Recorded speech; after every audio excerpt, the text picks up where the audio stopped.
पति ने मेरी माँ को 3 करोड़ की ऑफर दी और शादी की पेशकश की।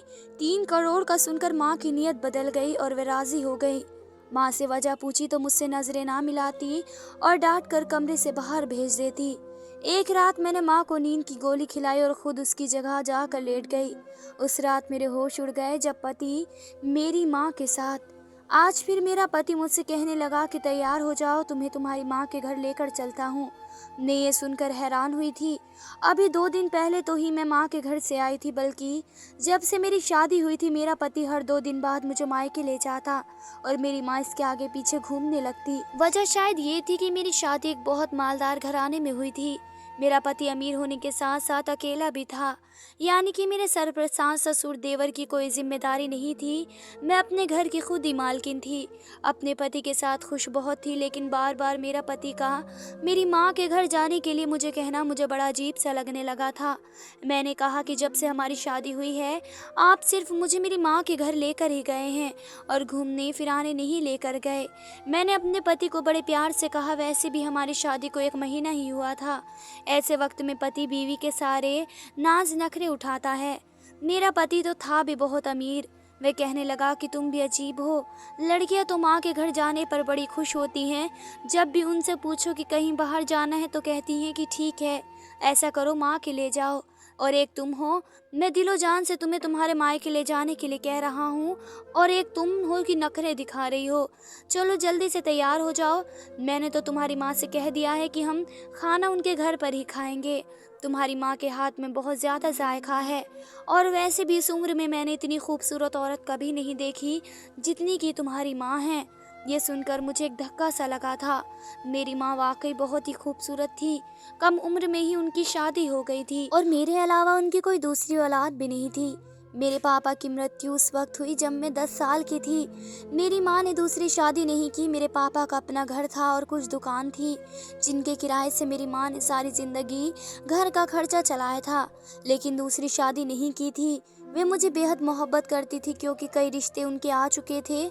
सब कहते थे एक बेटी के लिए अपनी ज़िंदगी बर्बाद मत करो, लेकिन उन्होंने हर बार साफ इनकार कर दिया था। कहती थी कि नहीं, मैं अपनी बेटी पर सौतेले बाप नहीं ला सकती। मैं अपनी माँ से बहुत मोहब्बत करती थी, मेरे दिल में उनका बहुत एहतराम था। लेकिन जिस अंदाज से मेरे पति मेरी माँ की तारीफ़ करते थे मुझे बड़ा बुरा लगता था। कभी मैं सोचती थी शायद मैं ही कुछ यूं ही सोच रही हूँ, हकीकत ऐसी नहीं है। लेकिन उसके बाद जो मुझे शक हुआ, मेरा दिल दहल कर रह गया था।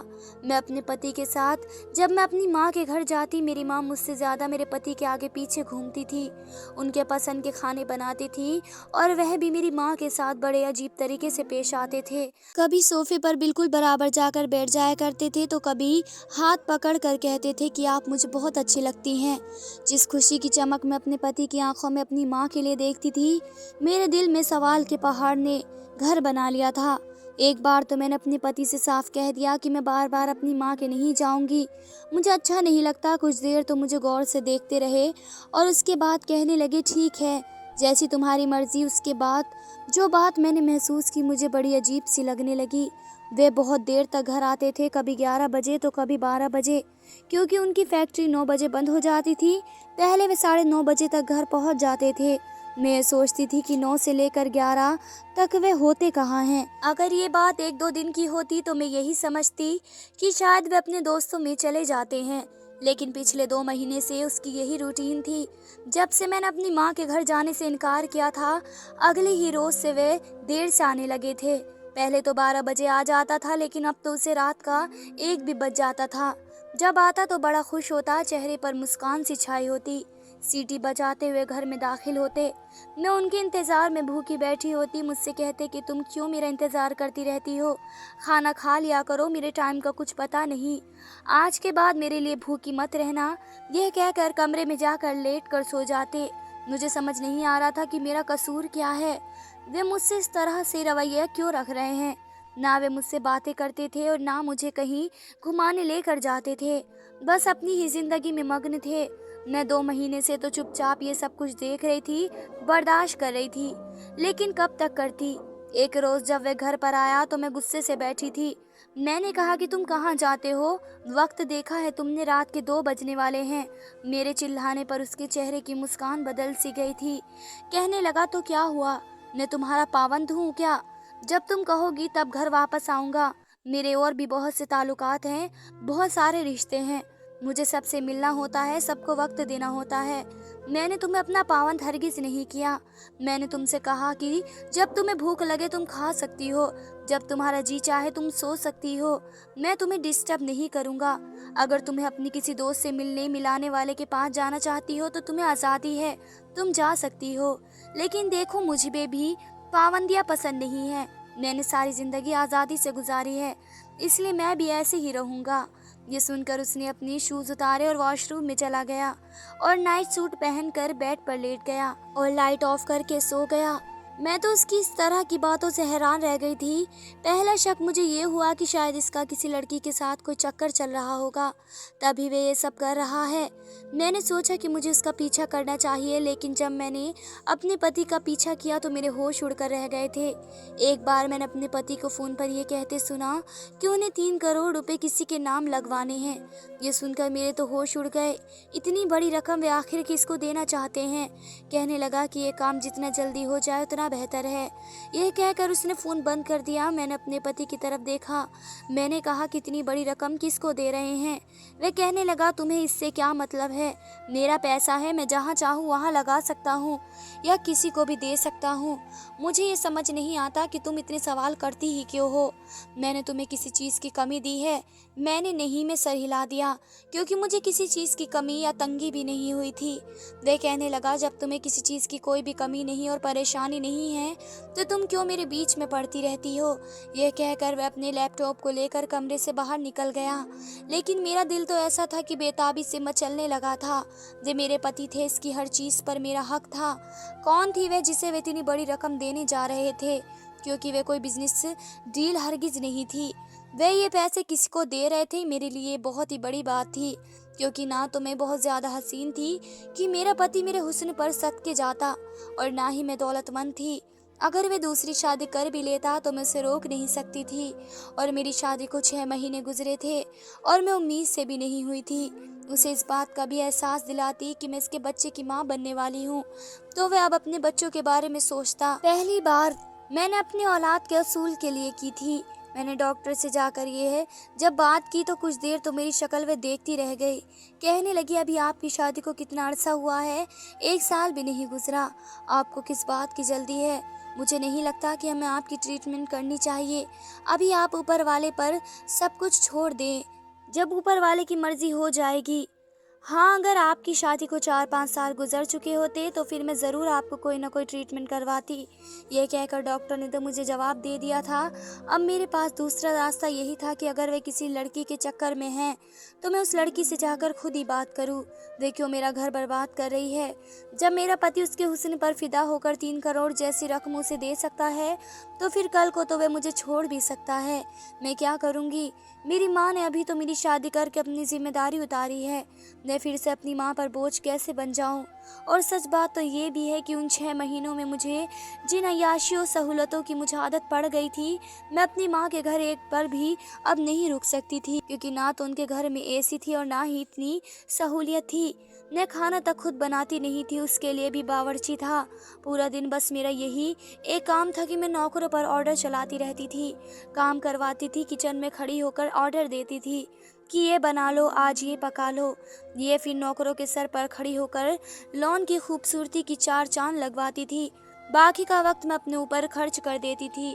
रोज़ मैं नए कपड़े पहनती, तैयार होती, सजती सवरती, पार्लर चली जाती, बालों का नया हेयर स्टाइल बनवाती, सब कुछ करती जिससे मैं अपने पति को अपनी तरफ माइल कर सकती थी। लेकिन वह तो मुझे देखता तक नहीं था। घर में 2-2 गाड़ियां मौजूद थी। जैसे ही मेरे पति ऑफिस गए तो कुछ देर बाद मैंने भी ड्राइवर से कहा कि जल्दी से गाड़ी निकाल ले। उससे गाड़ी बाहर निकाली। मैं फटाफट से गाड़ी में बैठ गई।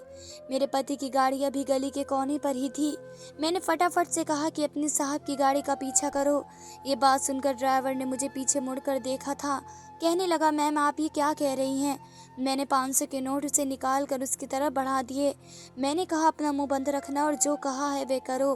ड्राइवर ने 500 के नोट खामोशी से मेरे हाथ से ले लिया और कुछ फासले रुक कर मेरे पति की गाड़ी का पीछा करने लगा। पहले तो वे फैक्ट्री गया और मैं उसके बाद बाजारों में फिरती रही।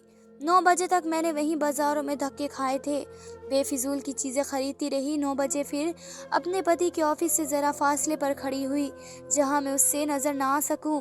9 बजे फैक्ट्री बंद हुई, मेरे पति वहां से बाहर निकले और मैंने ड्राइवर से पीछा करने के लिए कहा। जैसे जैसे मेरे पति की गाड़ी अपनी मंजिल की तरफ बढ़ रही थी, मेरा दिल ऐसा था जैसे किसी ने मुट्ठी में लेकर दबोच लिया हो, क्योंकि जहाँ मेरा पति जा रहा था वे जगह मेरे लिए अनजान ना थी। मेरा दिल धड़कना भूल गया था जब मेरे पति की गाड़ी मेरे माँ के घर के सामने खड़ी हुई। उसने डोर बेल बजाई। जैसे ही मेरी माँ ने दरवाज़ा खोला, अपनी माँ का हुलिया देखकर तो मेरी जान निकल गई। वे सुर्ख रंग के लिबास पहने हुए थी। बड़ी मुस्कुराकर उन्होंने मेरे पति को अंदर आने के लिए कहा था, जैसे कि मेरे पति से बेतकल्लुफ़ हो। वे अंदर चला गया और मेरा ये हाल था कि मेरा दिमाग चकराने लगा था। लगता था आसमान मेरे सर पर गिर गया हो। मैं गम से पत्थर की मूरत बने देख रही थी। जब ड्राइवर के पुकारने पर मैं चौंकी। कहने लगा, मैडम जी, आप साहब का पीछा क्यों कर रही हैं? वह तो रोज़ आपकी माँ के घर जाते हैं और वहीं वक्त गुजारते हैं। जाहिर है जैसे वह आपकी माँ है, उनकी भी माँ है। आप खामोखा साहब पर शक कर रही हैं। अब मैं उससे क्या कहती? क्या ऐसा भी मेरा पति का मेरी माँ से क्या ताल्लुक कि वह रात के 2 बजे तक मेरी माँ के पास रहता है, जबकि मैं अपने घर पर होती हूँ। मैं गाड़ी से नीचे उतरी। अपनी माँ के मेन गेट की चाबी मेरे पास मौजूद थी, क्योंकि पहले जब भी मैं अपनी माँ के घर जाती थी तो ऐसे ही दरवाज़ा खोल कर चली जाती थी। लेकिन पिछले 6 महीने से तो मैं गई ही नहीं थी। मैंने इसलिए उससे दरवाज़ा खोला। मैं अपना शक दूर करना चाहती थी। मैं धीरे से दरवाज़ा खोलने लगी। सामने का सहन बिल्कुल खाली था। कमरे से हंसने और बातें करने की आवाज़ें आ रही थी। मैंने आहिस्ता से दरवाज़ा बंद किया और दबे पांव अपनी माँ के कमरे की तरफ कदम बढ़ा दिए। जैसे मैं अपनी माँ के कमरे तक पहुँची, कमरा बंद था। बातों की आवाज़ बाहर तक आ रही थी। मेरा पति मेरी माँ से कह रहा था, मैं कुछ नहीं सुनूंगा, आप मुझे इनकार नहीं करेंगी। ये 3 करोड़ आपको लेने ही पड़ेंगे। जो मेरा और आपका रिश्ता है, आपका हक बनता है कि आप ये ले लें। यह सुनकर तो मेरे पाँव के नीचे से ज़मीन निकल कर रह गई। मैंने अपनी माँ का दरवाज़ा धीरे से खोला तो मेरा पति मेरी माँ की गोद में सर रख कर लेटा हुआ था। मेरा तो वजूद जैसे जवाब दे चुका था। मैंने फ़ौरन से दरवाज़ा खोला। वे दोनों ही चौंक गए। उनको मेरी उम्मीद नहीं थी कि मैं यहाँ पर आ जाऊँगी।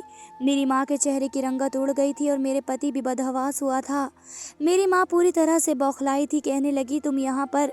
मैंने कोई जवाब नहीं दिया। मैंने कहा, मुझे शर्म आती है आपको माँ कहते हुए। आपने तो मेरे ही घर को बर्बाद करने की सारी हदें पार कर दी हैं। आपको शर्म आनी चाहिए। आपने ही मेरे पति को अपनी तरफ तवज्जो दी है। यह कहकर मैं खामोश हो गई थी। मेरे पास जैसे लफ्ज़ ख़त्म हो चुके थे।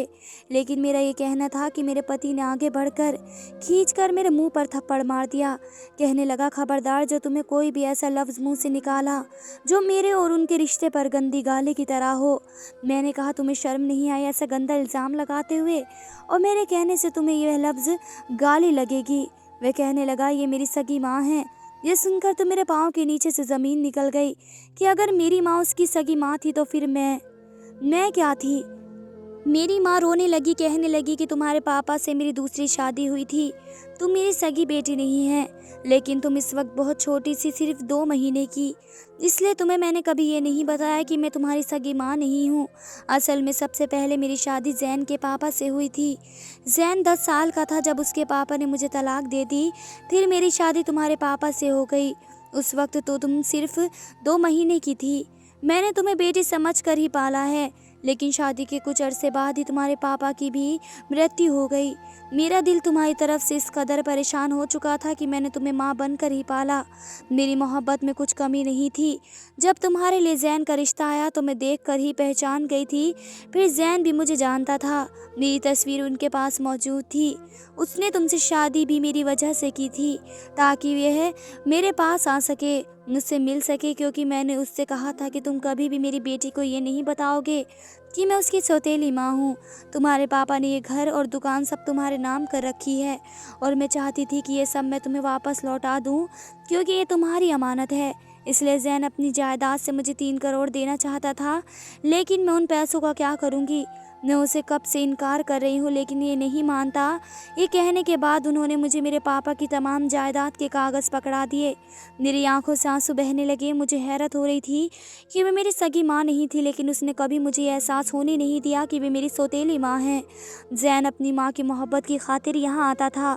मुझे अपनी सोच पर बहुत ही अफसोस हुआ था।